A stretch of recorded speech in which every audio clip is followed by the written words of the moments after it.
យៈពេល10ថ្ងៃកម្ពុជាថៃបោះបង្គោលបណ្ដោះអាសន្ននៅលើដីជាស្ដែងបានចំនួន94បង្គោលត្រឹមរយៈពេល10ថ្ងៃកម្ពុជាថៃបានចុះត្រួតពិនិត្យទីតាំងជាស្ដែងលើការងារបោះបង្គោលបណ្ដោះអាសន្ននៅលើកំណាត់ខ្សែព្រំដែនចន្លោះបង្គោលលេខ52និងលេខ59ស្ថិតនៅក្នុងភូមិសាស្ត្រស្រុកគំរៀងខេត្តបាត់ដំបងរបស់កម្ពុជាជាប់នឹងខេត្តចន្ទបុរីរបស់ថៃដោយបានបោះបង្គោលបណ្ដោះអាសន្ន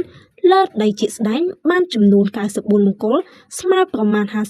56% យោងតាមមន្ត្រីជាន់ខ្ពស់នៃរដ្ឋលេខាធិការស្ថានកិច្ចការព្រំដែនកម្ពុជាបានឲ្យដឹងថានៅថ្ងៃទី17ខែវិច្ឆិកាថាភាគីកម្ពុជានិងភាគីថៃបានឯកភាពគ្នាចុះអនុវត្តការងារលើដីជាស្ដែងចាប់ពីថ្ងៃទី8ខែវិច្ឆិកាឆ្នាំ2025រហូតមកដល់ថ្ងៃទី17ខែវិច្ឆិកាឆ្នាំ2025នេះបានបោះបង្គោលបណ្ដោះអាសន្នលើដីជាស្ដែងបានចំនួន94បង្គោលលើផែនការសរុប166បង្គោលគិតតាមភាគរយសម្រេចបាន